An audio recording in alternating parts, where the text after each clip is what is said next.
The voice of Husker Nation is on the air. This is Hail Varsity Radio. Insight, opinion, expertise, along with the biggest names talking Nebraska sports. Join in with the show at 402-489-1240 or 1-800-825-5865. Now, here are your hosts, Chris Schmidt and Elijah Herbel. Welcome to it. It's a Friday edition of Hail Varsity Radio. We're presented by Currency. Elijah Herbel, joined, well, not yet in the StreamYard, but joined here in studio by Bill Doleman. As Bill, I'm sending you the Wi-Fi password. Has that been an issue in there for you? No, I'm good, actually. I'm a little disappointed you did not get the promos there done this afternoon. Still Chris Schmidt. Why didn't you have one done for me? I just can't replicate that voice. Couldn't you go back in the archives and get an old Average Joe sports show with Bill Doleman and the other kid that sounds like he's 60? I think our archives have been cleared up until the start of 2022. So, it's been a week of technical fun here on the show. For those that have been following along, you've heard some of the drama. There was a day earlier this week where I wanted to punch a wall, and that's one of the reasons. It's because a lot of this stuff that was a couple years old has been moved elsewhere into solid state storage, and not quite sure where it goes. And then, whenever all your hot buttons and your sound effects disappear, there's nowhere you can go to, and it leads to a fun show. So, yeah, I believe that everything pre-2022 is just out the door. It's on some hard drive somewhere that is in storage collecting dust, and no one knows where it is. But there is like we could do a Raiders of the Lost Ark mission to go find the archives of the Average Joe Sports Show circa 2001 through 7. I bet they're in a box somewhere downstairs. On a reel-to-reel box or something like that? Well, no, it's probably it's got to be, well, do we have, there's hard drives that just sit around this place, and I don't think anyone knows what's on them. And I swear there's probably got to be one that's, it's the Average Joe Sports Show and whatever else from 2004 Husker games or something like that. I don't know. Well, back in the day. It's Bill Doleman joining us. He's back from his vacation to, where was it all to, Florida? Well, I drove to Fort Myers, Florida, by way of Denver. Straight shot. Wait, so you went from Lincoln to Denver, back to Lincoln, down to Pensacola for a couple of days, and then thought, well, Fort Myers, that's close, right? No.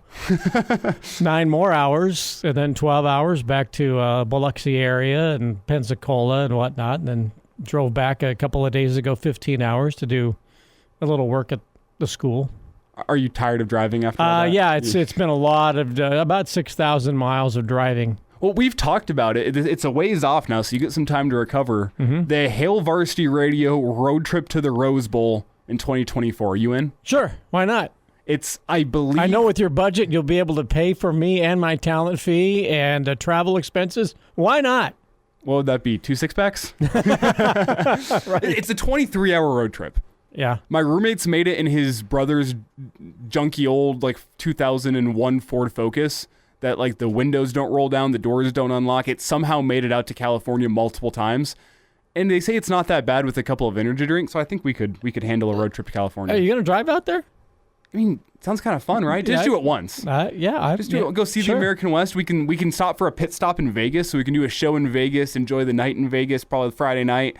And then Saturday morning, you wake up early and finish the drive to L.A. Yeah, that'd be good. Go catch Nebraska, UCLA. Home game. I mean, it's going to be. Yeah. It will be. It's going to be a lot of red in that stadium, and I have a feeling it's going to be week 1. I think it could be a lot of fun. Yeah. So. All right, I'm in. Count me in. I'm still young. So it's Bill Doleman joining us here on a Friday edition of Hail Varsity Radio, kind enough to give us 2 hours of his time as we got a good show set up for you today. Joining us here in about 15 minutes, Brady Oltmans, staff writer for Hail Varsity, talking recruiting, as well as tonight's Friday Night Lights camp. That's why we've moved him up. As you know, Brady usually in that 5:25 time slot.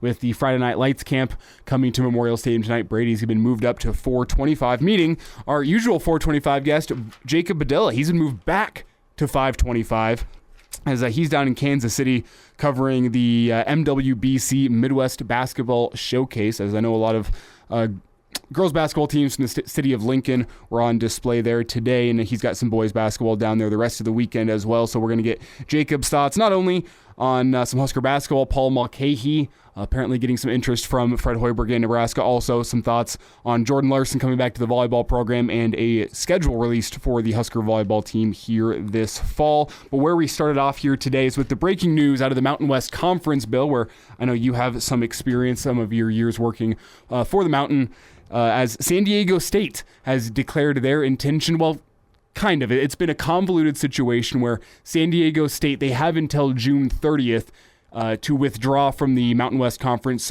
should they so choose. If they wait until after June 30th, their buyout clause essentially to get out of the Mountain West goes up by a little over $10 million. Oh, more than that, 17 to 34. 17 to 34, so that's a total $17 million. Yeah, doubles. Yeah, doubles. Well, it's a little over $10 million. Yeah, you're right. A little over. Sure. Anyway, so they requested a 30-day extension, to which the Mountain West replied, "We've received your request to leave the Mountain West and it has been approved." Now San Diego State's scrambling, saying, whoa, we haven't said we're leaving just yet. We want a 30-day extension. We don't have an offer to any Power 5 conference just yet. But as it stands right now, it sounds like San Diego State is in the process of likely figuring out a move to the Pac-12. You ever see those YouTube videos? And they've been doing these for years, and they of course it's the metaphor of the dominoes start to fall. And you see the videos where they're this elaborate design and the labyrinth of all kinds of things that the dominoes do. San Diego State just put its domino on the table and knocked it over, and there were no other dominoes. There was just one domino, and they knocked it over, and nothing happened. Right? This doesn't put in motion really anything. They're just saying, our lease is up at the end of the month, and we need to move. So we heard that there might be some new apartments being built in South Lincoln, so we're going to take a look at those. But we also heard that there might be some new apartments on the downtown across from the Single Barrel, and there might be some over by Haymarket Park in 2025. That's what San Diego State's doing, is like, we don't know where we're going to go live, but our lease is up, okay? And if we don't get out of this apartment right now, then our rent's going to go up, right? Yeah. But they knocked over a domino, and there are no other dominoes on the table to knock over. They're waiting for the Pac-12 to say, here's our new deal. And everybody thought that once San Diego State said, we're leaving the Mountain West, then there must be a deal in place. And the Pac-12 was going, we don't have anything. Okay, and we may not have anything until the end of July. What I can't understand is why apparently the Mountain West Conference said, okay, we'll give you 30 days and we're not going to increase your rent. I don't understand why. And I mean, you think the SEC and the Big Ten would play softball? No, they play hardball. You want to leave Nebraska, you're not getting a full share for a year or two? Now, they let a couple of others in and gave them a full share. But Texas and Oklahoma have had to pay, full shares to get out of the Big 12. They didn't play softball with them. It was hardball. But the Mountain West, you would think that a conference that is getting, $3 million per team for its media rights would say, hey, you're if you leave after June 30, it's $34 million. And everybody's going to get an extra year's share of TV revenue because San Diego State leaves, but they don't know where they're going to go. Well, that was one of the funny things about the San Diego State letter, which the letter has not become public, but there's enough knowledge about that letter out there that one of the key points from San Diego State was, we want to ensure we get our TV rights money this year as well, because the payout's supposed to come at the end of the month. And they're saying, we don't want to declare our intentions to leave here and then forfeit our, I think it's $5 or $6 million that we'd be receiving in TV media rights. And then the Mountain West just says, well, if you want to go. Be our guest, leave. I don't know why they wouldn't want this extra $17 million that potentially could be on the table should San Diego State wait to leave. But back to your domino analogy, though no other dominoes have fallen, I think I like your analogy of the video, because whenever you see those domino videos, you can see the design as a whole. And despite the fact that this first domino hasn't knocked anything else over, I think we as a college football fandom can see what the rest of the dominoes look like. If San Diego State's going to the Pac-12, I think you can read in between the lines there and assume Colorado, with all the smoke about them going to the Big 12, that's probably going to be set in motion. You expect that San Diego State's probably not going to be the only school to leave the Mountain West. there's other options there. The Mountain West then would probably have to go to other conferences in the country and try to pull members there. It feels like the first domino, and though the other dominoes haven't begun falling yet, I think you can see the design. I think you can expect that more dominoes will be falling in the coming months. Maybe there are more dominoes on the table. They just knocked one over and it didn't reach anything. Yes. Like they're way out of reach and they got to, nudge it along with their finger like, there we go. And then, Tiger's putt drops, right? But there are so many pieces. Okay, what that picture is going to look like? It's going to look like a Picasso. It's like what is this supposed to be? Because San Diego State, if they go to the Pac-12 as everybody expects it to go to, what's the value of whatever is going to be left of the Pac-12? Even if the only thing that happens with the Pac-12 is USC and UCLA leave, what's left anyway, right? It's still a shell of the Conference of Champions. Okay, but if Colorado leaves, and again, I say, most people in Colorado don't realize that Colorado is in the Pac-12. They think they're still in the Big 12, right? But they got Deion Sanders as their head coach. This is going to be great. Okay, the best thing that the Big 12 could do is to get Utah. To me, that's the marquee team out west, right? They're dominant in football. They've got good basketball. They've got good volleyball. They've got a good women's basketball program. They're fairly solid. The women's the softball team, I think, went to the Women's College World Series, right? So they have played the game very well, adjusting from the Mountain West 10 years ago to the Pac-12 conference. But I'm guessing, just knowing that conference like I do in that region, I would not doubt if BYU is somehow holding up their move. And that's too bad for the Big 12 because the most notable rivalry that the Big 12 could possibly have going forward would be BYU and Utah. And what's left for rivalries in the Pac-12, it would seem to me it would be, if Utah stays, Utah and San Diego State. Just because they know each other from their Mountain West days. Cal and Stanford, nobody pays attention to them. Oregon State and Washington State are glorified Mountain West Conference schools anyway. Nobody pays attention to them. Sure, you still have Washington and Oregon, but I just don't know where there's value for San Diego State going wherever they're going to go, to be honest with you. Well, and it feels like that's going to be the next domino to fall. Commissioner Klyavkov from the Pac-12, he said that there will be no invites to the Pac-12 that are sent out until this next media rights deal has been put on the table. Maybe not necessarily signed, but they have a pretty good idea of where they're going next. That's what they're waiting for. Maybe that's why San Diego State wants this 30-day extension as the Pac-12 goes through negotiations this summer. Pac-12, I think you can assume, is going to need to get a deal across the line by the end of the summer. With their media rights deal set to expire next summer, you'd think they need to get that next one in writing, especially now knowing that San Diego State has already gone and told the Mountain West, hey, we're intending to leave. And there's got to be conversations going on behind the scenes with the Pac-12 and San Diego State about joining the conference. I don't think this is a move San Diego State makes in a vacuum. I think they would know where the next stop's going to be, but you got to wait for that next domino to drop of here's what the Pac-12 media rights deal looks like. And then that brings up a huge another question of what does the Pac-12 look like under the next TV media rights deal? Because it feels like nobody wants them. Well, the number is supposed to be, I believe, $31.6 million.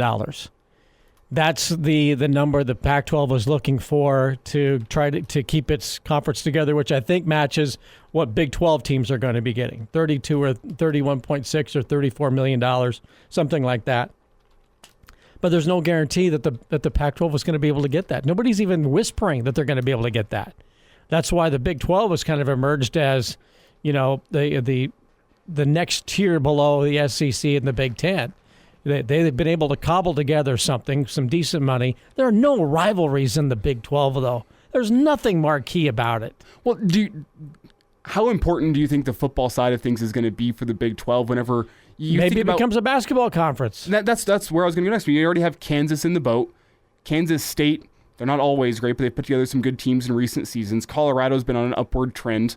You look at the potential for adding Utah. They have an all right basketball program. Arizona, another school with an all right basketball program. There's been rumors out there maybe the Big 12 is looking to add Gonzaga and UConn, two teams which UConn barely has a football program. Gonzaga doesn't, but they're great basketball powers. Does the Big 12 say, you know what, we want to be a premier basketball conference, and we'll get the money that we can in football, but we'll supplement that with our basketball. Yeah, it's all about football. It is all about football.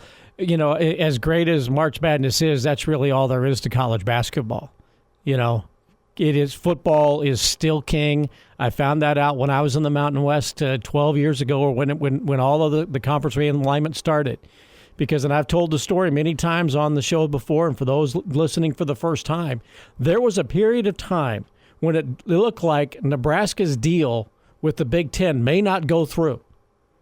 And there were talks when I was out there that my Huskers may be in the Mountain West, because the Big 12 was stiff-arming at the time. If you're going to leave, you can't come back, right? Mm-hmm. And then it was, no, Nebraska's going to be able to go. And then all of a sudden the Big 12 sweater was going to start to unravel. And then it's Kansas, Missouri, Kansas State might be in the Mountain West Conference. And I'm thinking, how is that possible? And that was the lesson. It's all about football. So if the Big 12 thinks it's going to go all in on basketball, that's not a smart move. It's got to be football related. That's why the Big East is in such a good position. You know, they're all basketball. They know where they are, and everything is fine. But for the Big 12 to think, let's put our eggs in the basketball basket because college basketball is king for 4 weeks, that's not smart. So Bill Doleman joining us today, a Friday edition of Hail Varsity Radio. We'll get you an update from Omaha, some ninth inning drama in Game 1 of the College World Series. We'll let you know what happened a little bit later this hour. We'll also have Brady Oltmans joining us here next segment as well. We're going to get into Daniel Kaelin and his performance, the Elite 11. That's next, right here on Hail Varsity Radio. And now, back to Hail Varsity Radio. Rolling through a Friday edition here. It's Hail Varsity Radio. We're presented by Currency. Elijah Herbel and Bill Doleman joining you here for the Friday, and we really appreciate Bill giving us 2 hours of his time, stopping in here in studio. He's now in the stream, so for those of you that follow along. Yeah, we got to do the whole first segment over. I didn't know how to do the stream when I'm in studio, apparently. Well, no, just the poor people that watch the full video feed have to look at my ugly face. I know, that's what I'm saying. Let's give them something else. So anyone who's watching on the YouTube after the fact or live, I apologize that you had to deal with my face for the full first segment, but we now bring in the looks to the show. It's Brady Oltmans joining us here on a Friday edition of Hail Varsity Radio. Brady saying, sun's out, guns out, with the cutoff t-shirt ahead of Friday Night Lights camp. Brady, how are you doing on a Friday? Hot. The last dog walk is not pleasant, hence the cutoff, because it's less fabric to sweat through. So I could be doing better right now. Yeah, I've started walking the dogs once the sun goes down, which in my neighborhood, my neck of the woods, sometimes there's some worry there about the people you run into, but it's much better to be cool and comfortable while walking the dogs as opposed to hot and sweaty. Yeah, Shaggy gets the morning walk and the brief mid-afternoon walk right now. Oh, yeah, afternoon walks right now. Yeah, they're brief. Out of the question. Yep. Out of the question. Brady, it's good to see you here on a Friday. It's been a busy recruiting week for you. And tonight you got the Friday Night Lights camp. But where we're going to start this off is with Danny Dimes out in Los Angeles at the Elite 11 camp. An impressive performance today. After an impressive performance yesterday, I believe he finished tied for 5th among the Elite 11 quarterback rankings yesterday. Today, he wins the accuracy challenge. What type of performance has Daniel been putting together out there this week against some of the who's who in the country? Yeah, I really don't know how to say this other than I wasn't sure how he would perform, but he has surpassed every expectation I thought he would have at that camp. I mean, you're going up against the best quarterbacks in the country. You've got receivers who are some of the best in the country, a lot of which he had never really thrown to before. And he kind of had some growing pains there that first day, but yesterday he really showed out. And you hear from some of the scouts and college coaches who were there, and they said, I think a couple of them even said, hey, Nebraska got a steal in this kid. And I think, a lot of them are very high on him after seeing Danny throw in person. So he really showed out. He's trending upwards today in the last day of competition. We'll know, I guess, late this evening, how exactly that went. But based upon that accuracy and the 7-on-7 throwing, he's really impressing right now in California. I read the review. One of the reviews was that he completed his 4th star yesterday. Yeah, I mean, he's one of those guys that I think now that he performs on the highest level, and he's like that high-end 3-star. I think he just needed an opportunity for whatever reason, I think on a national scale, there is still some doubt about being a play caller in Nebraska and at whatever level of like, I don't know, it might shade some people in their grading, but when you see Danny stepping in against 5 stars and the best top 20 quarterbacks in the country, and he's holding his own right up there, I think he's certainly made his case for a 4th star for sure. Okay, here's one of the concerns I had, though, in reading the review, because, you know, me in recruiting, I just cannot get enough of the in-depth analysis of scripted camps like the Elite 11. However, one of these scouts said there seemed to be some murmurs about arm strength. And when I read that, I immediately think McCaffrey, right? That, you know, great athlete in high, you know, one of the highest ranked recruits that the past regime had, and then he gets here and he can't throw with any type of arm strength. Can Danny Kaelin at this stage of his young career develop the arm strength that has everybody so enthralled with Dylan Raiola? Can that arm come around to where all of a sudden they're talking about, wow, not only is he accurate, but he also has a great arm? I think so. One of the people I've been swapping messages with from out in California said actually his arm strength really shined through. You can see he's got a good arm in the pocket, and again, like rolling out, one thing he's learned in the last 6 months or so, rolling out to his right, squaring up his shoulders and delivering. He can throw on a dime, you know, from 35 yards out while still scrambling out to his right, which is incredibly impressive. I mean, there were videos that his throwing coach, John, over at Warren Academy was sharing from the Elite 11. And it was just, honestly, it's just really impressive. I mean, I played on the line in 8-man football. I'm not great at grading quarterbacks, but it stood out to me. So, and he's shown a willingness to learn. I mean, he modified his game. He worked on the things that he needed to modify within, you know, since the start of his junior year of high school. And he's got an entire high school season left. You put him in with the quarterback system like that Coach Satterfield, Coach D. Michelle likes to have, or DeMichael, I guess. And you have tutelage from the college level all the way on down. So I think it's not really a worry that I would have. And he certainly has like the infrastructure to guide his arm strength and build that up if it were a worry for the college coaches. And Brady, I think there's 2 different ways you can go with the arm strength discussion. One is the deep ball, but then there's also the zip that you get on a throw, because I think of a guy like Russell Wilson, whenever he was at Wisconsin. It's changed a little bit in the NFL, but at Wisconsin, he had a beautiful deep ball, but I don't think he necessarily had the kind of zip that NFL teams were looking for in his throws, and they knocked him for it, despite the fact that he gets to Seattle, and it turns out his arm strength is good enough. How would you describe Daniel's arm strength? Is he one of those guys that has zipped but doesn't have a deep ball just yet? Does he have a deep ball and no zip? What is the concern in his arm strength right now?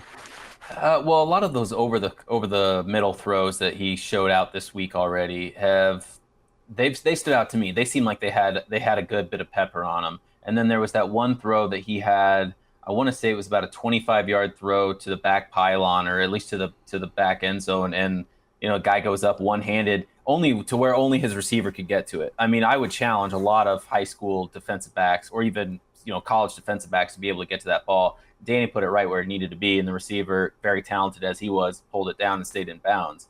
I mean, I think there's probably, if you want a little zip on it, or if you want to coach him up to that, I think that he's very coachable and able to get up to that moment.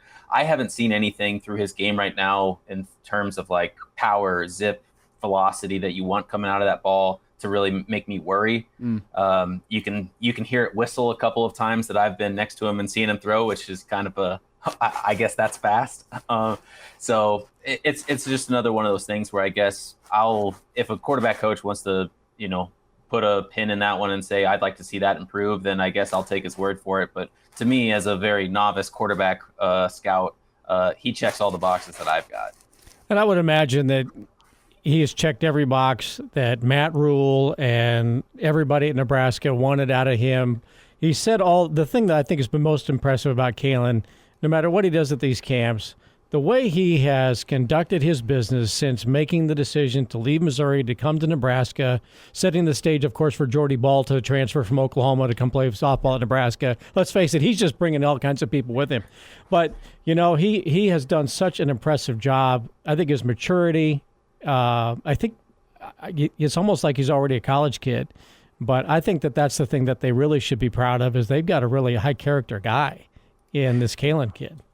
Yeah, I mean, for him to understand that, hey, when Dylan Raiola decommitted and Nebraska was going to pool resources into the top overall recruit, generational legacy recruit, and he understood that. He was sympathetic to that. They kept a good relationship between him and the coaching staff. And then when Dylan made his commitment to Georgia, and Nebraska coaches took a phone call, and within a couple of hours of Raiola's commitment, Ed Foley was on the phone with Coach, and you had Satterfield and Rule flying back from Carolina. They wanted Danny to throw just to be safe. And then, I mean, that sealed the deal right there, basically. I think there's a lot of maturity, but it also shows that on both sides, this is something that they wanted to have happen. And then a cosmic event happened where Raiola decommits, and then you've got that number one generational talent. And if you're Matt Rule and you have a chance to get the number one overall recruit in the country, go for him. And then this happened, and I think it worked out to where both parties are pretty happy with it. You know, it's almost the exact opposite of the other story that's made headlines this week, and that's if a kid from Nebraska doesn't come to Nebraska,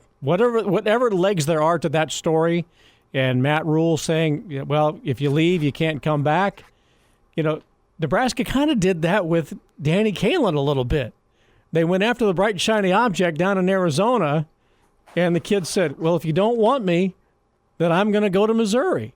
And then Raiola says, I'm going to Georgia. So Nebraska goes, well, let's go back and get the in-state kid. And the in-state kid says, I understand the game. I totally understand. I appreciate it. I had to do what I had to do. You did what you had to do. But I'm willing to let this new staff come back in. Let's talk about it. And I want to stay home. And so everybody's happy. Completely opposite of the other story that we read about this week. I mean, it's a cosmic everything, and college football is such a magnitude thing. There's so many games within games, especially in recruiting. And then when you have a pretty level-headed kid who looks up to Nebraska football, wants to play there, again, just an odd arrangement where you have just a 5-star plus quarterback with whose dad's name is up on the building here in Lincoln, who kind of takes the priority or takes the spotlight. Things don't work out, and then the coaching staff is able to pivot and say, hey, look, we were in on you early. You were very understanding. We still like you a lot. We want you to lead this program into the future. And for that guy to say, you know what, I love Nebraska. I want this to work out too. Let's do it, kind of thing. It just seemed like it worked out for the best for everybody. Right. Brady, what is your take on that story from earlier this week that, you know what, if Nebraska kids are going to go elsewhere, that they don't have an open invite back to Nebraska?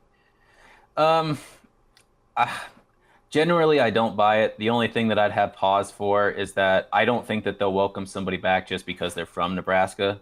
You know, like if a native Nebraskan goes elsewhere to go to school and then wants to transfer back to come home again, I don't think that they're going to get a free pass just because they're from Nebraska. I think they would be welcomed back if they fit, the Matt Rule archetype, what they're looking for. They fit into the scheme. They fit into what the coaching staff wants to do, and they fit into the culture that they're trying to build. I don't buy for a second that it's a one-time deal, and if you pass up Nebraska on the first time, then there's no coming back. That's not how anything works in college football. You know what I mean? Like there always seems, wherever there's a rule, there seems to be an exception for it. But I genuinely think that this coaching staff will take everything on such a case-by-case basis. They want to get kids in right away. They'd rather recruit out of high school than recruit through the portal so that they can keep kids in the program and develop them according to the plan that they have or the ideas that they have for them. Of course, the portal's going to come into things, but they're not going to just welcome a kid back because he's from Nebraska. But to say that they're just not going to welcome any Nebraskan back after they don't choose Nebraska in the first place, I think is a ludicrous concept. It can also be how the whole thing went down. What was the process like initially? Was there gamesmanship? Were they getting played? Were they getting drug along? All of that. It's all in the relationship that was set earlier. And if it's bad, maybe you don't want them back. Brady, we're up against a hard break here. I know you got to get down to the stadium for Friday Night Lights Camp. Can we get you for 2 extra minutes just to let us know what's coming up with visits and Friday Night Lights Camp over the By weekend? 2, he means 20. It's not true. For sure. I'll be here on the other side of it. Got more with Brady Oltmans coming your way after the break. It's Hail Varsity Radio. Elijah Herbel and Bill Doleman, who are presented by Currency. And now, back to Hail Varsity Radio. We roll through a Friday edition of Hail Varsity Radio. We're presented by Currency, Elijah Herbel and Bill Doleman joining you today and joining us here for a little bit of overtime. It's Brady Oltmans. I know he's got to get down to the stadium. Friday Night Lights camp is going down tonight. So Brady, let's dive right into it. What do you want to see tonight from the Friday Night Lights camp, and who does Nebraska have in town this weekend, as this recruiting weekend doesn't quite compare to what's coming next weekend in terms of official visitors, but Nebraska still does have some kids on campus. Yeah, I mean, the big name on campus is the linebacker from Cheshire Academy, one of the Smith twins who was Jacob, I believe. Yeah. He was on one of them. I think they both did the big May VIP Junior Day visit back in March. His brother's already committed. He's committed to Michigan, I believe. And there's certainly steam to Michigan, but I think Nebraska made a lot of headway within that March visit and has him here. There have been a couple of kind of Midwest recruits that have yet to pop up on evaluated stars. They're kind of unranked at the moment, mostly because they're those under the radar kids that have either impressed at a camp or caught somebody's eye on a film somewhere that this rural staff likes to recruit. One that stands out to me is Tanner Hollinger, the cross county tight end. He got banged up, so he was planning on camping camping tonight with his teammate Isaac Dickey. They're both going to be there, or we're planning on both being there, but Tanner kind of got banged up and with an injury, so he won't be camping, but will instead just still do the visit this weekend. There are a couple just strong athletes, like you said. Next weekend is probably the bigger name one that they're going to get the high profile recruits, but you're going to have some good athletes come in this weekend, and I'm kind of excited to see what guys stand out and eventually get those offers as Nebraska kind of pivots here. Last thought here. What's your take on the Michael Burt saga? He got a Nebraska offer earlier this month. He's in town this weekend. Iowa comes in and offers him. There's been drama, at least according to Twitter. What's your take on that? I don't know, man. It's just one of those cases where it's college football. Everybody's got Michael had 4 offers in a day, or at least announced 4 offers in a day. Some kid gets hot, or some of these schools do watch what other schools do, so they don't want to be too far behind someone else in offers or evaluations.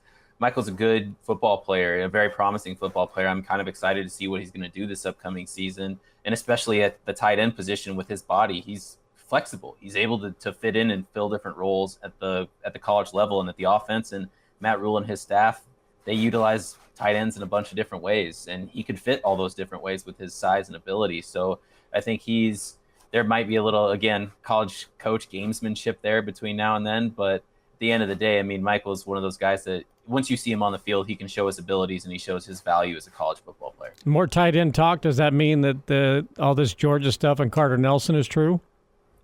Well, true in the sense that I think he liked Georgia. I think he might have been impressed by his visit there. Notre Dame also, he went to Notre Dame last weekend. That stood out to him as well. It's just one of those things where he wants to win. To be honest, from everything that I've heard and talked with him and his family, he wants to win.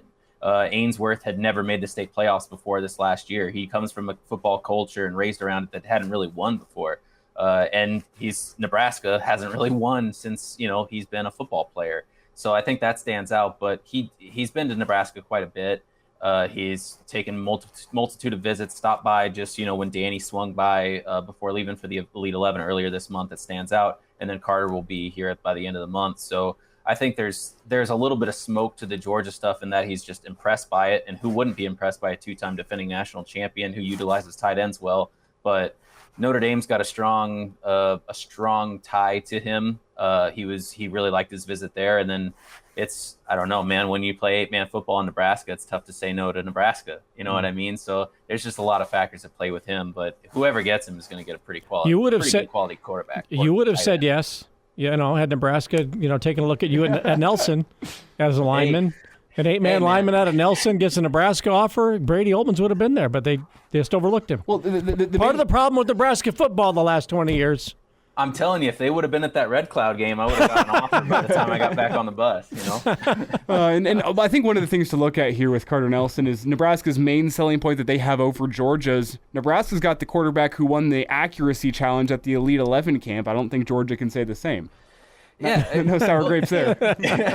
it's also super interesting, and like Satterfield likes to utilize his tight ends in different ways. We've seen that, but Georgia also, like with Brock Bowers, is a game-breaking tight end. I mean, and then Notre Dame, obviously with Michael Myers and what he's been able to do at college. I mean, Carter Nelson, his top 3 schools right now, I would call Nebraska, Georgia, and Notre Dame. All of them have a history of using their tight ends in really impressive ways. So, I mean, any 3 of them would probably be a good choice for a top tight end prospect to go to. There he is. It's Brady Oltmans joining us here on Hail Varsity Radio. You can find him and follow him on Twitter. Check out his coverage of tonight's Friday Night Lights camp. That's at Brady Oltmans on Twitter. Brady, appreciate you taking a few minutes of overtime with us here today, and have fun at the Friday Night Lights camp. Can't wait to see your coverage. Appreciate it, guys. We'll do. Take it easy. See ya. Always good to get some time with Brady Oltmans here. It's a Friday edition of Hail Varsity Radio. We moved up the recruiting spot with Brady from the 5 o'clock hour to the 4 o'clock hour, and but Jacob Padilla will be joining us in the 5 o'clock hour as we still have about 5 minutes of content left here in hour 1. And do you still need me at my regular 5 o'clock time slot, or am I done? I'd appreciate it if you could stick around. I had a pretty good topic of conversation written down. I wanted to get your topic on. So. Here's the deal, though, on tight ends. If you want to go back into the history of Nebraska football, you would want to make sure that you show Carter Nelson or any other prospective tight end, like highlights of maybe the late Chris Garrett, as opposed to the wonderful William Washington. Because if you go way back in time, those 2 guys were tight ends at the same time in the same era of Nebraska football. Both great guys. Chris Garrett had 8 catches in his career, 7 touchdowns or something like that. Okay, I was wondering why this name didn't stand out to me. William Washington had, I think, 1 catch in his whole career, and they just used him as like this road grader on the outside, and they would run the option to him. But it just became this running thing for years while these 2 guys were both lining up together, double tight ends. But Chris Garrett always caught the touchdown passes, and William Washington was a glorified lineman. See, I was worried. Now, I understand I represent the younger voice of Husker fans in the media sense right now. I'm on the younger end. I don't remember a season pre-2004. Like, I'm definitely a younger Husker fan, but I was worried there for a second because I'm like, in all my years, it's been 4 years I've been working this show, I was like, those names don't stand out to me at all. See, that's why you need me on the show. Somebody's got to have that link to the past. Me and Mike Babcock. I mean, if you want to talk about the greatness of, like a couple of weeks ago, we talked about Chuck Molito and Frosty Anderson and Dave Shamblin, a wide receiver. But I'll tell you this, though. Longtime Husker fans would know Junior Miller. Oh, I know Junior as Miller. A tight end. Exactly. And you want to talk about a guy whose talent Johnny Rodgers is one. Johnny Rodgers, his talent in the early 1970s would transcend to today. He would be a Heisman Trophy candidate. If you want a prototypical tight end from the 1970s, late 70s, if you put Junior Miller in a Matt Rule offense tomorrow, he would be an All-American again. Just this massive human being, incredible athletic talent, great receiver, great blocker, physical guy. He would be an All-America tight end today for what he did. Ahead of his time, would you call him? Yeah, yeah. Well, Johnny Rodgers was, as a kick returner. Johnny Mitchell would be great too. You talk about one of the great athletes in Nebraska football history. Johnny Mitchell is a tight end. Oh my gosh, was one of the best. It's Bill Doleman joining us here on a Friday edition of Hail Varsity Radio. We'll get some thoughts from the College World Series in Nebraska Omaha. Football History 401 class, okay? Or maybe graduate level. Maybe that's our title for the show today. Yeah. It's Brady Oltmans. We'll have more after the break here on Hail Varsity Radio. We're presented by Currency. And now, back to Hail Varsity Radio. Wrapping up hour 1 here of Hail Varsity Radio, we're presented by Currency. Elijah Herbel, joined here in studio by Bill Doleman, the professor, the pride of Fairbury. He's got many nicknames. All I know is he's really helped me out in this show today. Brady. Bill, we appreciate you taking 2 hours out of your afternoon today again. I owe you a 6-pack. Yeah, but I will not turn that down, actually. I was going to bring one, and then I realized, I'm not sure I just want a 6-pack sitting around work. I don't want to have that conversation.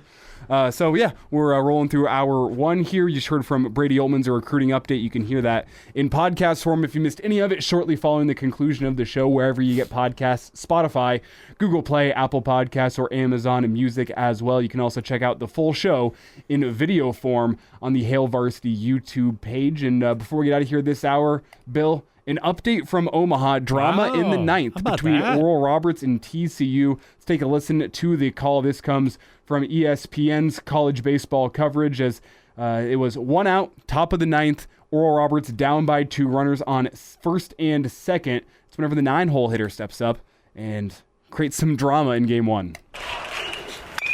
And this one is hammered to left field. Did he do it? Yes, sir!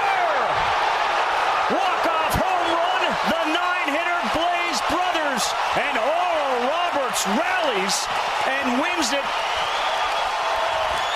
TCU, I should say, in a walk-off.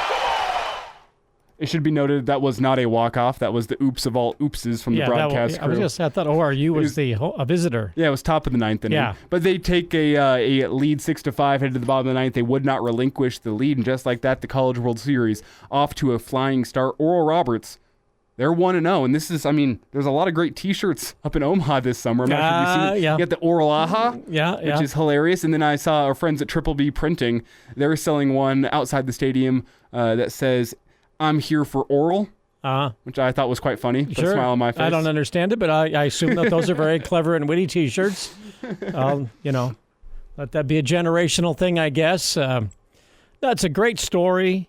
I was down south when Tennessee and Southern Miss were playing in the Hattiesburg Regional. It would have been a great story if Southern Miss had been able to make it.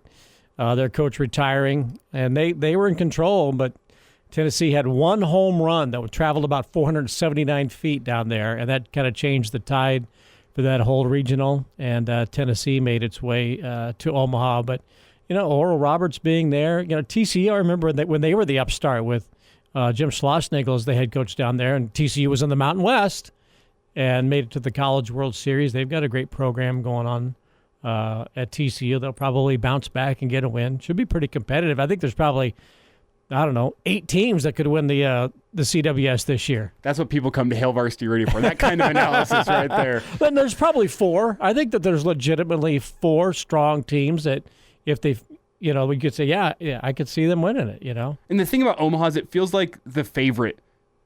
The times that they win are few and far between. It always feels like in Omaha, you never know what's going to happen. LSU's probably that. Or Wake Forest. Wake Forest, yeah, right. But there's something about the way LSU was playing in its regional that they seemed, like maybe the team to beat this time of year. But Wake Forest has a great pitching staff. Tennessee's got clutch hitting and great relief pitching. I think it could be one of the most competitive CWSs we've seen. And a cool story from our friends over at Hurrdat Sports. You can find them on Twitter and find this story at Hurrdat Sports. A local family caught the home run ball in the ninth. They returned it to the Oral Roberts dugout. So Blaze Brothers gets to keep that baseball that he hit to win it in the ninth inning. It's a cool story. Check him out, Hurrdat Sports on Twitter. The voice of Husker Nation is on the air. This is Hail Varsity Radio. Insight, opinion, expertise, along with the biggest names talking Nebraska sports. Join in with the show at 402-489-1240 or 1-800-825-5865. Now, here are your hosts, Chris Schmidt and Elijah Herbel. Welcome back to it. It's hour 2 of Hail Varsity Radio. We're presented by Currency for all of your equipment financing needs.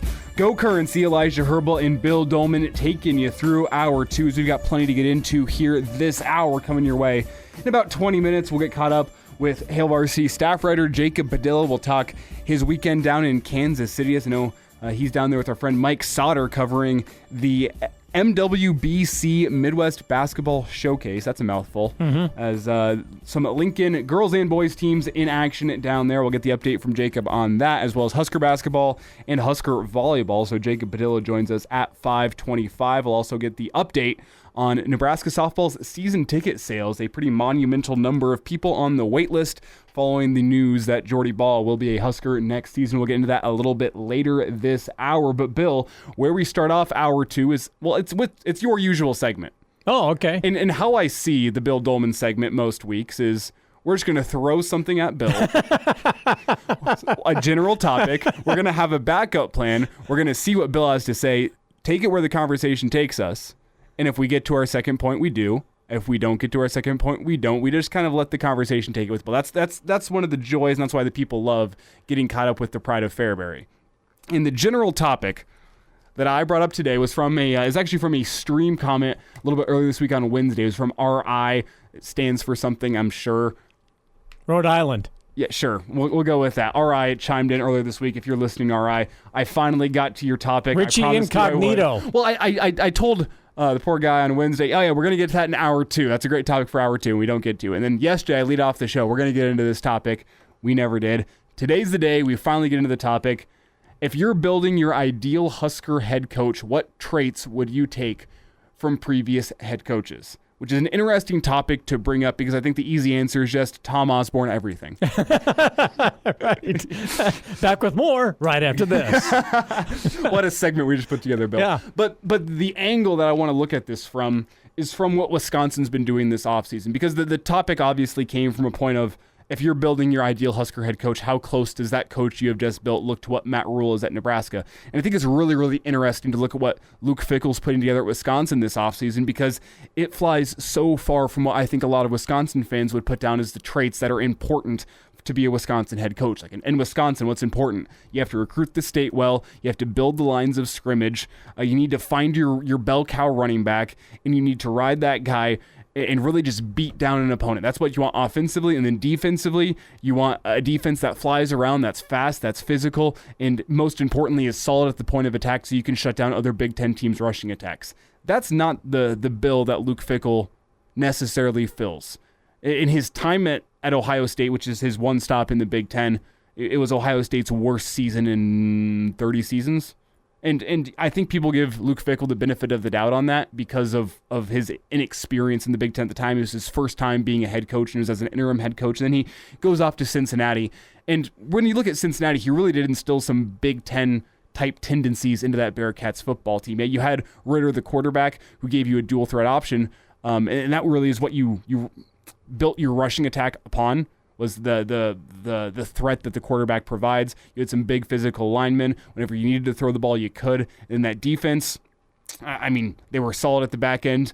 They were able to bring blitzes, which was able to stop the other offense that they're rushing at the point of attack. There were some Big Ten traits that were at Cincinnati, but now Luke Fickell comes to Wisconsin, and it seems to fly in a direct departure from what has made Wisconsin great over the past 20 seasons, 30 seasons, whatever you want to call it. And there was a great article in The Athletic earlier this week. It came from Jesse Temple. Sat down with a lot of the movers and shakers at Wisconsin, including Fickell, including players. But A.D. McIntosh, I forget his first name. Chris, thank you. Chris McIntosh. He sat down and he said there were 2 paths that Wisconsin could have gone down this offseason, and it really reminds me of what Nebraska did following Frank Solich. Here's the 2 quotes. The wrong one. I want to get your reaction to the 2 paths Wisconsin could have taken. They could have been consumed by the fear of failure and therefore been unwilling to disrupt the status quo, or they could embrace the opportunity and possibilities ahead for something greater. He chose option 2, obviously. It's almost like he refuses to let the program gravitate toward mediocrity. Yes. Right? We could be consumed by the fear of failure, not be willing to make a change as we watch Wisconsin drift towards mediocrity, which is a very iconic quote in Husker history. Right. I'm always kind of surprised when you hear these stories and they trickle about Fickell out in terms of what's going on with this culture shift. And when he was hired, it was kind of an odd. There was a certain amount of, wow, I can't believe that they went with him instead of Jim Leonard, because if they stick with Jim Leonard, they stick with their Frank Solich. You know, the guy who's been around for a while. Not, Frank had been here for 30 years.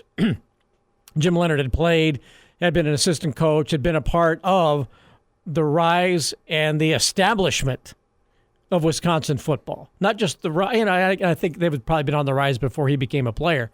But he was part of what Wisconsin had been established in terms of its identity.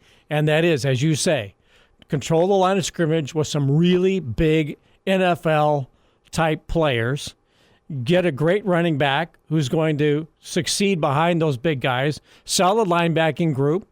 And, they were really never known for their specialty players. Their skill positions. The skill position guys. They've always had good ones. But it wasn't like, oh, my God, that receiving core at at Wisconsin or their secondary. It's always been the offensive line, good tight end, defensive line, and linebackers, right? So Leonard's a part of that, and it's worked pretty well. And that goes back to Barry Alvarez, and it goes through Brett Bielema, and who else has been the head coach there that names escaping me. But to go down this path with what you hear about Luke Fickell, and, well, they're going to more of a spread offense, and you're like, geez, that sounds like we're going away from the run, and we're going to install the West Coast offense. And remember the Nebraska fans that got enamored, like, oh, yeah, finally. Yeah, we have to have more, like NFL type stuff. We got to get West Coast. And you're like, we've had pretty good success doing what we've been doing for a while, but no, we're going to go away from that and get this shiny new object in.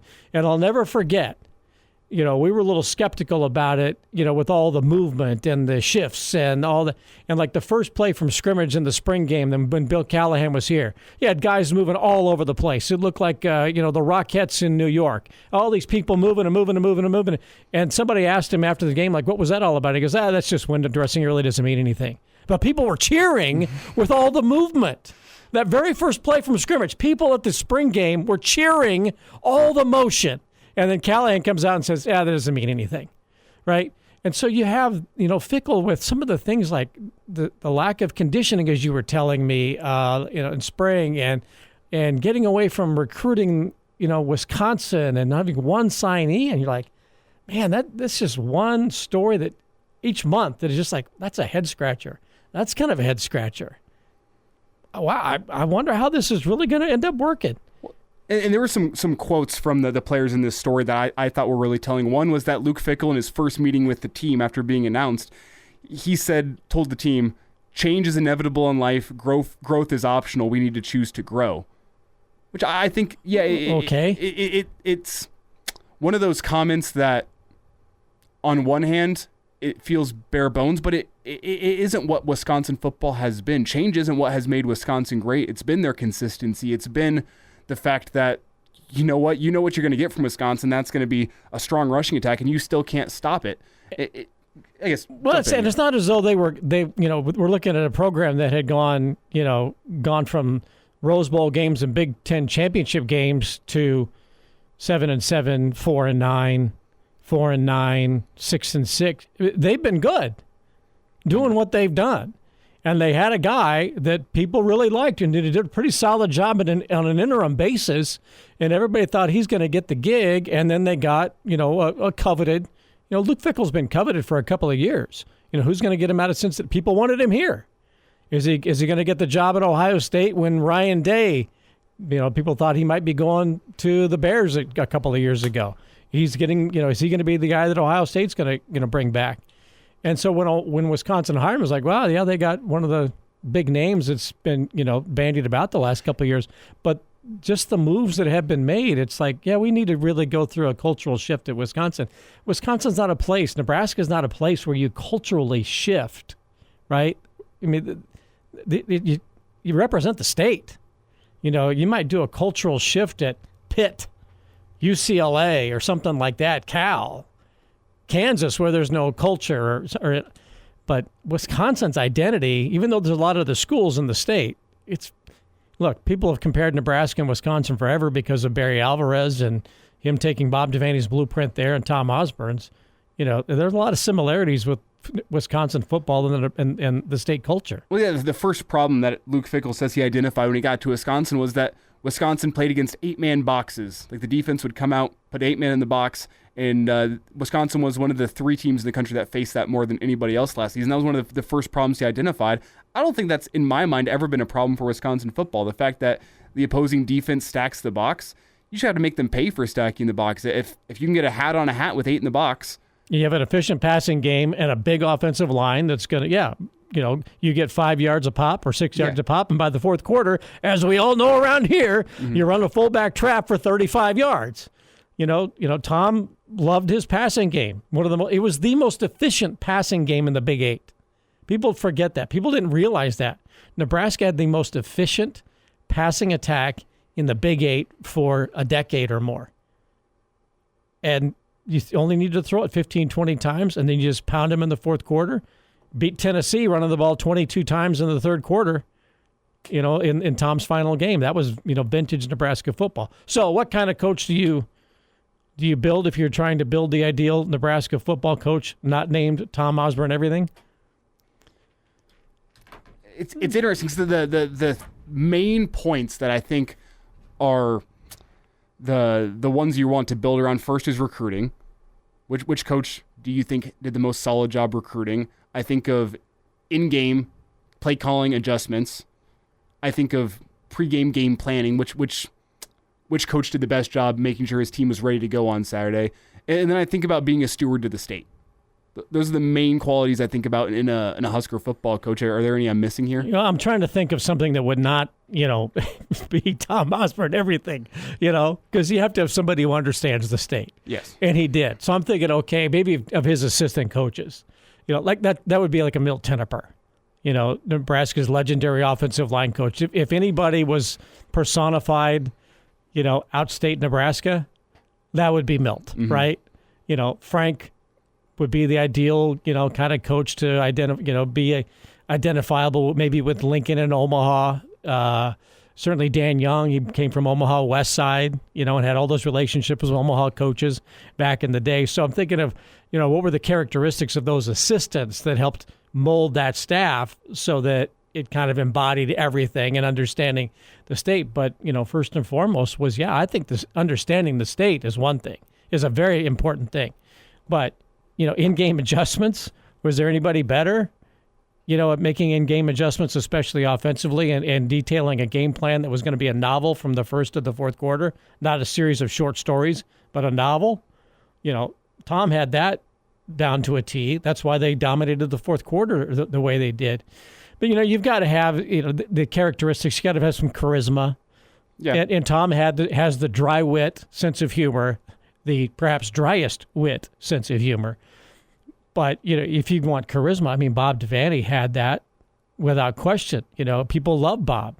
And, there are probably legendary stories from the 60s and 70s about everybody in Lincoln who probably had a drink with Bob, right?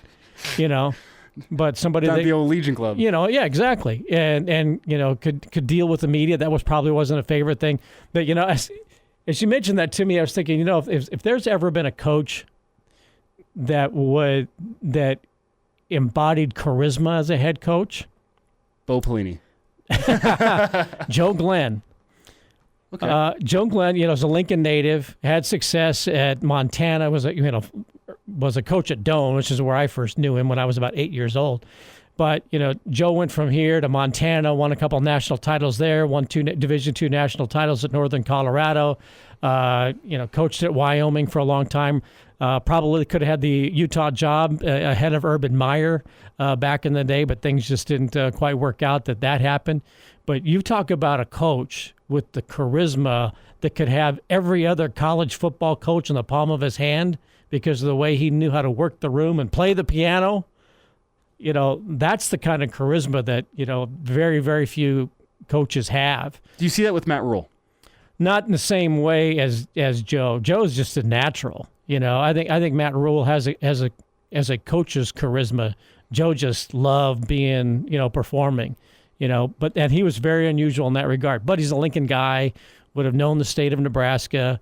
His brother Pat was the original piano bar guy in Lincoln, opened up the original sidetrack, first karaoke guy in Lincoln probably, and all of his brothers. Everybody knows the Glenn family. But Joe had a special charisma that would have, turned everybody on, just a bright light in every room he walked into, and would have known the state of Nebraska very well. People would have loved somebody like that, the charisma side of it. But so many other, areas, Tom obviously checks off all the boxes, especially in understanding the state. And you take a look at who followed him. I think Bo did a pretty good job of figuring it out and understanding the state, but then he got too guarded. The one thing he really lacked was charisma. Yeah, but Callahan I don't think Bill Callahan did anything to even try to get to know the state. Mm-hmm. And I just think Mike Riley was just completely out of his neighborhood. Nice guy and all, very Nebraska-like in his demeanor, but just didn't quite understand the state. Well, after 15 minutes of conversation, we've determined it's just Tom Osborne. That's what we let it off with. That's where we ended. It's Hail Varsity Radio. We'll get Jacob Padilla on the horn after the break. And now, back to Hail Varsity Radio. Rolling through a Friday edition of Hail Varsity Radio. We're presented by Currency. It's Elijah Herbel and Bill Doleman. We welcome Jacob Padilla to the show. Jacob's had a busy day down at the Midwest Basketball Showcase in Kansas City. And Jacob, we appreciate you taking a little bit of time out of your afternoon today. How was the afternoon? How was the basketball? Good. Got to see a lot of different teams. Got to see, I think, most of the girls' teams that are down here this weekend.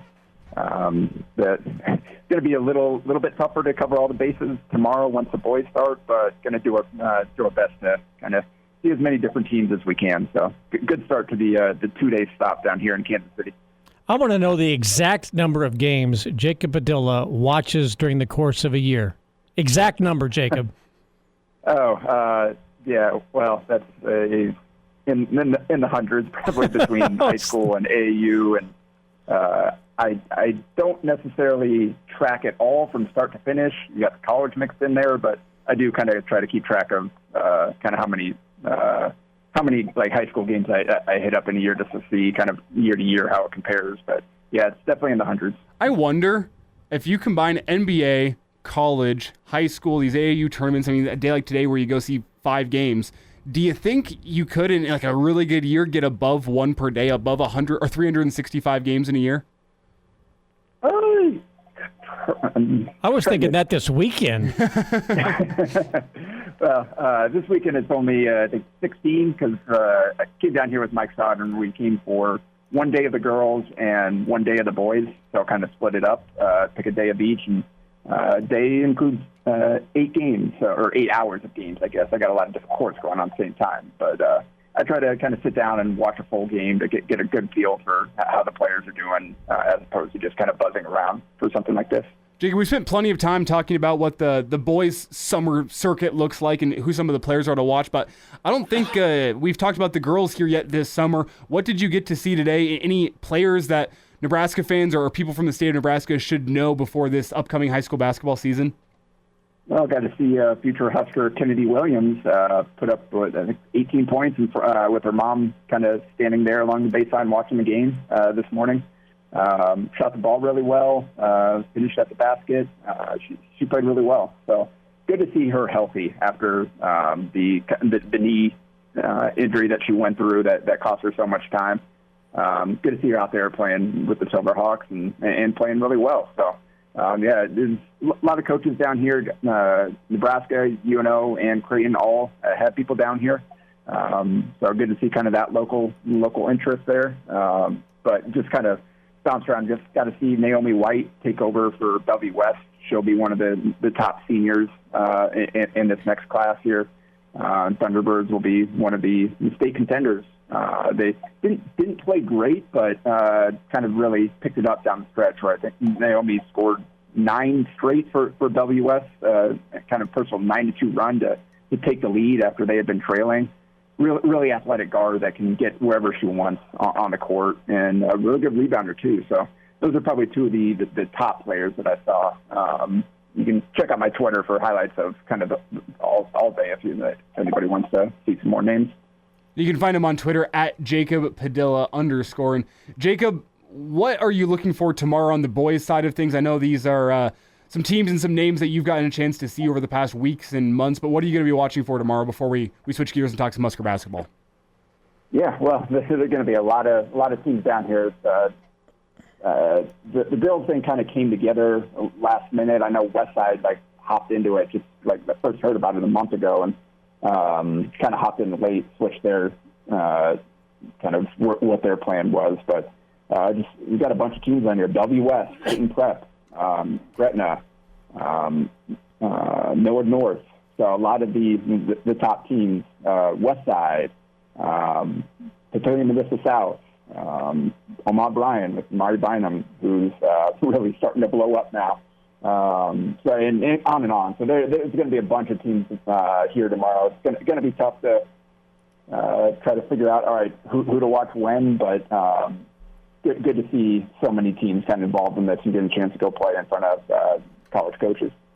Jacob Padilla is with us here at Hail Varsity Radio. Check out his coverage on Twitter of the Midwest Basketball Showcase down in Kansas City. And Jacob, let's switch gears here, talk some Husker basketball, as it feels like this Husker roster, just when you think it might be set in stone, some more smoke comes out this week. It was about Rutgers transfer Paul Mulcahy. Apparently Fred Hoiberg in Nebraska basketball making a strong push for Paul. What do you like about him, and what do you think of Nebraska's chances to land a guy like Mulcahy out of the portal?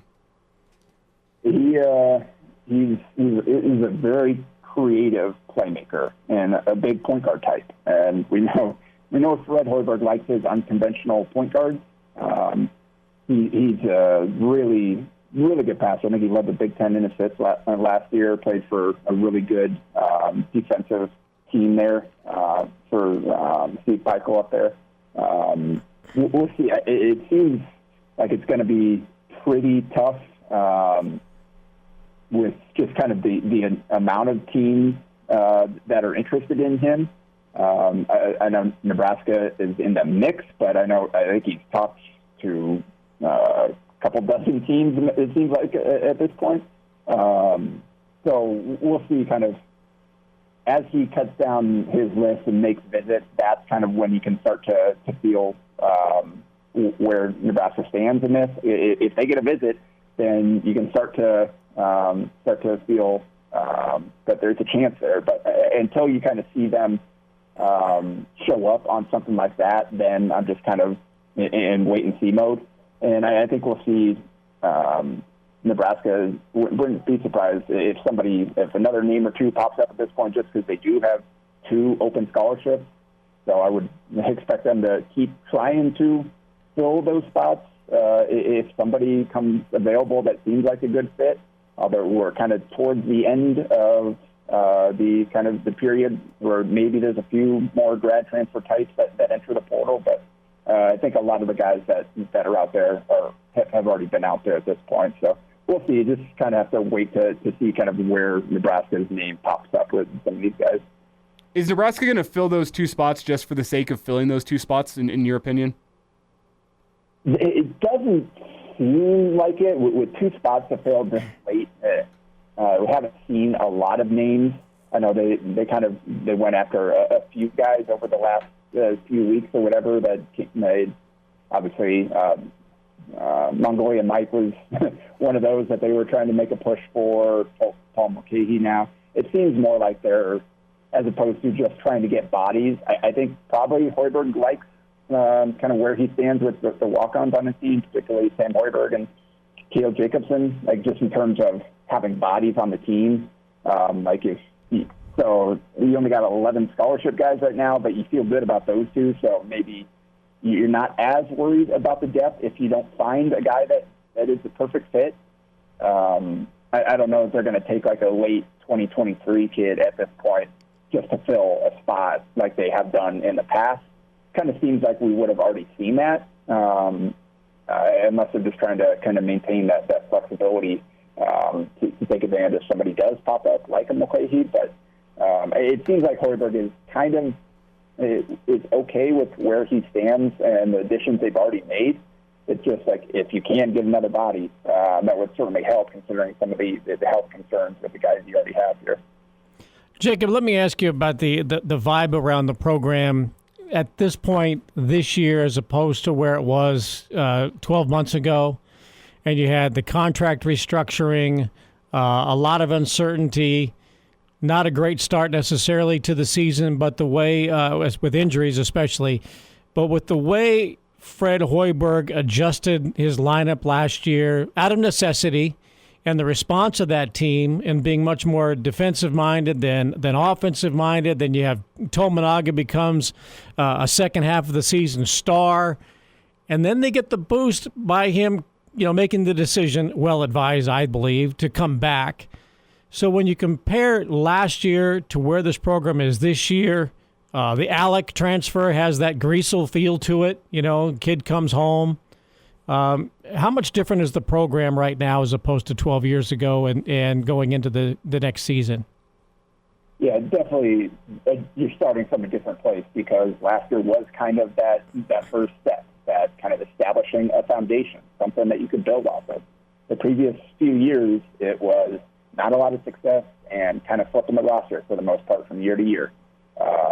So it definitely does have a different feel this offseason with kind of the success they had, what they were able to find with some of those kind of that defensive-minded stretch that they had when they were healthy, and then the way that they were able to kind of reconfigure on the fly after losing the two guys that kind of spearheaded that defense and having to find different ways to win. That's when Tominaga emerged and they did become a little bit more offensive-minded. And so it just showed kind of like, hey, we've got guys that can do whatever it takes to win, and you've got a good chunk of those guys coming back. You've got some very important pieces to replace in Sam Griesel and Derek Walker in particular, and obviously Amanda Vanderbilt, you lost him mid-season, but was a big part of that as well. But I think the transfer they've got coming in, they've still got to show that they can do it consistently at the high major level. But I like the skill set of the guys they brought in and the way they fit together and the ability to even maximize some of the guys you got coming back. I think Reek Mass will be a guy that does fit well with Casey Tominaga.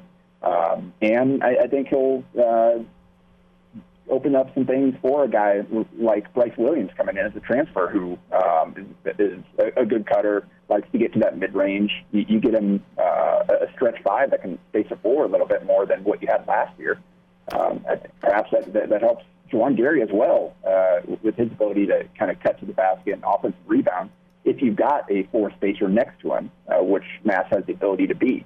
But then Mass also gives you the post offense, too. You can dump it down to him, and you've got a pretty good jump hook and everything. So I like the way that all these pieces fit together, and I think that's what was missing the first few years of Hoiberg, where the rosters were kind of mismatched. You had guys that had similar strengths, that overlapped, similar weaknesses.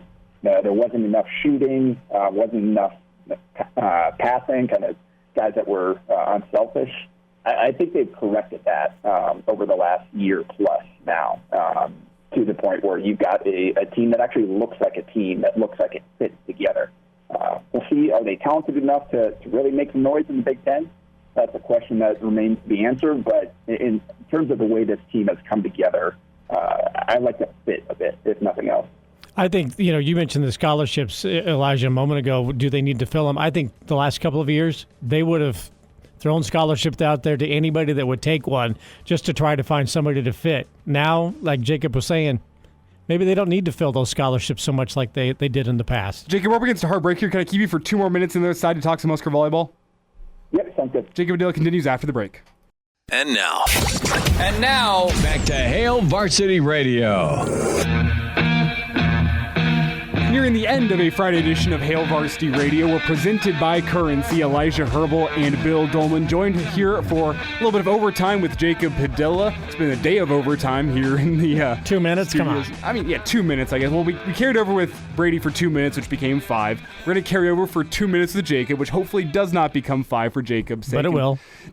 Jacob, just be prepared for the eventuality. We appreciate you giving some overtime. Let's switch gears here, talk some Husker Volleyball. It's a big week for Husker Volleyball. Jordan Larson named an assistant coach for the team. The schedule comes out and captains announced for the Husker Volleyball team. Let's start off with Jordan Larson.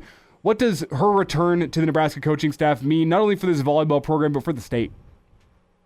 Yeah, it's huge. I think the impact is shown just by the reaction that John Cook talked about. He said some of the players were in tears. They couldn't really believe it.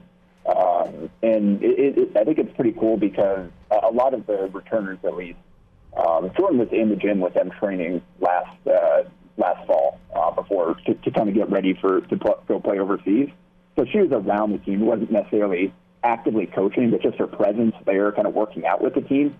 I think that was pretty cool for them. So now getting a chance to have direct access to one of the best American indoor volleyball players of all time, particularly for the outside hitters. I know Lindsey Krause in particular was quick to share her excitement on Twitter, and I know how I'm sure as John Cook went through recruiting Lindsey as an in-state outside hitter, Jordan's name came up quite a bit, I'm sure, during that recruitment. So they've got a lot of things to figure out exactly like how it's going to work, like what her role is going to be, especially with her joining late.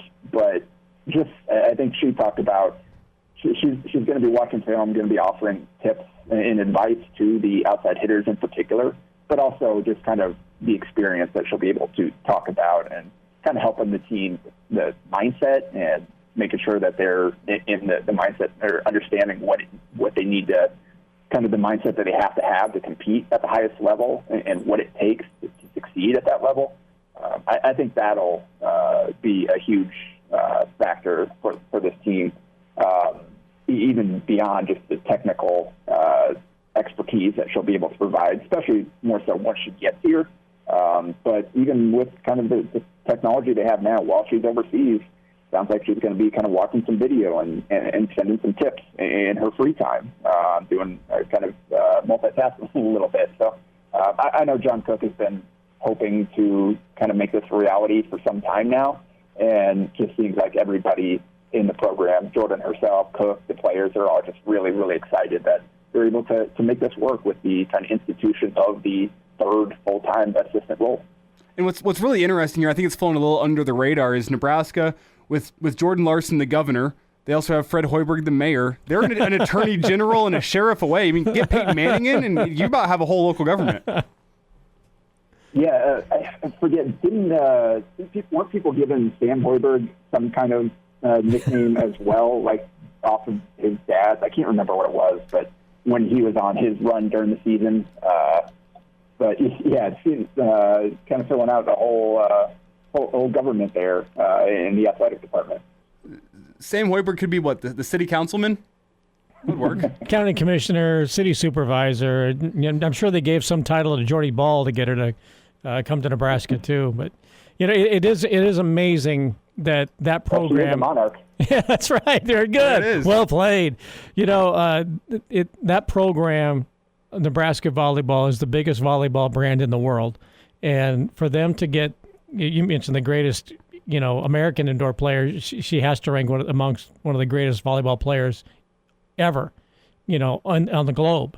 And for Nebraska to bring her back, and it's not just the work that she'll be able to do with the outside hitters, but enable the ability to coach middle blockers as to how to block and how to approach great outside attackers. There's just so much that she brings to the team, and it just continues to get better. It's like, how much better can this program get, in terms of good things that happens to it? Well, we'll find out this fall, Jacob, as Nebraska, their conference and non-conference schedule released just a couple of days ago. The non-conference schedule features some former NCAA tournament teams. I think the notable ones, a trip to Stanford, as well as hosting Kentucky. What was your reaction to the Husker volleyball schedule and how it shapes up for them this fall? Yeah, I got to say, kind of looking at Nebraska's schedule, particularly looking at the conference schedule here, we've known most of the non-conference matchups for a while. It was just kind of waiting on the conference to finally figure out who's going to be playing who. And looking at it, Nebraska definitely, I think, drew the short end of the stick a little bit in terms of just how tough their schedule is, because they play most of the top teams twice, and one or two of the ones that they don't, they play just away. So if they get a conference title this year, they will absolutely have earned it. Going through, I mean, the Big Ten is always tough, but with the way their schedule's set up, where they get Penn State twice, they get Wisconsin twice, they get Minnesota twice, I believe, all the other top contenders, that's going to be tough for them. And again, the Big Ten likes to set up games between who they think are going to be conference title contenders down the stretch of the year. And once again, Nebraska gets Wisconsin and Minnesota at the end, and it's on the road this year after getting it that back-to-back at home this past year. So, it's going to be tough, but it always is. It is in the Big Ten, and I think Nebraska will be well prepared for the postseason, having gone through the schedule. Last thought here, Jacob, before we get you out of here, we appreciate you spending some extra time with us here. You surprised that Merritt Beeson gets a nod as captain for this Husker volleyball team next fall? A little bit, just simply because she is a newcomer, has only been here 6 months. But she was a captain at Florida, and she is, there are no seniors on this team. So you're basically going to be picking from a bunch of juniors. I know Cook mentioned there were 6 finalists, essentially, that kind of stood up at the end. And let everybody know that, hey, we want to be considered for those captain roles. Not exactly sure how he settled on 2 as opposed to 3 where he had last year. I think part of that, too, was you had a couple of seniors, and he wanted to put Lexi Rodriguez in that role as well. So I think, and Merritt herself said it could have been any of those 6. You can probably guess at who some of the others are. Lindsay Krause, maybe Allie Batenhorst, maybe Becca Alec, were some of the others that kind of threw their hat into the ring there. Kennedy Orr, I'm sure, was in there as well. Those are probably the 6 if I had to guess. But, yeah, it says a lot about Merritt and the relationship he's already been able to forge to be here for such a short time and to win over the respect of her team to the point where the feedback from during those individual sessions made it clear to Cook that Beeson deserves it. There is Jacob Padilla joining us here, some overtime on Hail Varsity Radio. Check out his coverage with the Midwest Basketball Showcase on Twitter at @JacobPadilla_. Jacob, appreciate you taking a couple extra minutes for us today, and you enjoy your weekend of basketball down in Kansas City. All right, bud? Yeah, thanks for having me, guys. Always good stuff from Jacob Padilla. I haven't talked Husker Volleyball with Jacob here in a bit, but big week of Husker Volleyball news. It's amazing how that program, I mentioned, continues to get richer, but nowhere else in the world is anybody talking as much volleyball in the offseason 10 weeks away from the first serve as they do in Nebraska. And headlines all around, well, you know, the team captains and the schedule comes out and Scotty McCreery playing the B-roll to the A-list stars. Yeah, I wonder how many people are actually going to end up sticking around for that concert. You know, we need to have a concert so that people will come to the match. It's like, no, I think they'll do fine on their own. It's Bill Doleman, Elijah Herbel. We wrap up hour 2 of Hail Varsity Radio after this. And now, back to Hail Varsity Radio. Wrapping up a Friday edition of Hail Varsity Radio, we're presented by Currency for all of your equipment financing needs. Go Currency, Elijah Herbel and Bill Doleman with you on a Friday. And a reminder, no Saturday morning show tomorrow, as I'm pretty much the only person from the Saturday morning show that was going to be available tomorrow, as opposed to hearing me rant for 90 minutes incessantly. We're going to take the week off. Schmitty's in South Dakota. Kranak's on baseball dad duty. We have Brandon also on dad duty. And then we have Gary, who's doing College World Series coverage. So it would have just been me here in the studios of KFOR. And that's early in the morning, so yeah, calling me in on that. No. Probably not would have happened. Well, and definitely wasn't going to get Connor in here on a Saturday morning, that's for sure. So, college kids. So as opposed to that, we're taking the week off for the Saturday morning show, so this is what you're stuck with up until Monday. On Monday, a best of Hail Varsity Radio featuring some good interviews over the past weeks, months, and years. We have Trev Alberts before he was Nebraska's AD. He recounts one of the UCLA games, 1993, I believe, somewhere in there. Yep. We have Trev. We have Joe Gaines recounting that 2008 Colorado game. We have Luke Gifford talking about his new contract with the Tennessee Titans. All of that coming your way on a best of Monday edition Hail Varsity Radio as we observe the Juneteenth holiday. And then we'll be back from the College World Series next Tuesday through Friday. Come check it out. Come say hi to us at Zipline Brewing, just a couple of blocks from the stadium. Also, you can go see our friends with Hurrdat over at the Slowdown Beer Pavilion. So a lot of chances for you to get some beer in you before you get into the stadium for the College World Series. Come say hi. Come buy us around. We'd love to see you again. That's next Tuesday through Friday in Omaha. Zipline Brewing. Bill, before we get out of here, story of the week really in Husker athletics, Jordy Ball. I asked out loud yesterday on the show, I wonder what this is going to do to Husker softball season ticket sales. Jordy Ball, one of the best players in the country. We found out today, within this week, the University of Nebraska has taken 2,124 requests to join the waitlist for the season tickets sale.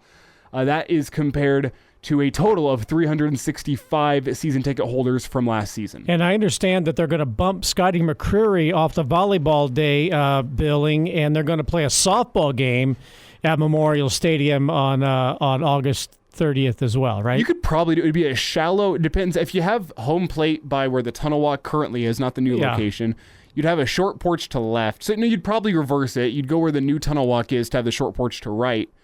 and then the largest gap you have ever seen to left center field.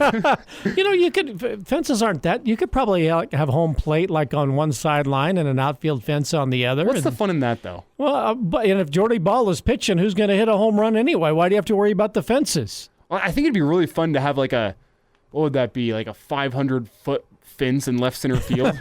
That could be a lot of fun. Yeah, it's great news, and I'll tell you. Yeah, a couple of thoughts. Rhonda Revelle is just one of the nicest people anybody will ever meet. She's represented Nebraska so well for so many years, and great that she welcomes Jordy Ball back with open arms. And when Jordy committed to Nebraska, decided to Oklahoma, class all around, and she's going to be a great person for Jordy Ball to learn from over the next couple of years. I know she's a great player, but to be in Rhonda Revelle's presence is wonderful. And one note on Merritt Beeson, I don't know her, but I've seen her do interviews. She is one of the most impressive athletes I have ever seen conduct an interview. I'm not surprised she's a captain. She is a really impressive young woman. There is Bill Doleman. Bill, appreciate you hanging out with us for 2 hours here, and enjoy your weekend. Hey, go Big Red. We'll talk to you on Tuesday. You'll hear from us on Monday, but we'll talk to you on Tuesday. That's when Hail Varsity Radio picks back up. Enjoy your weekend.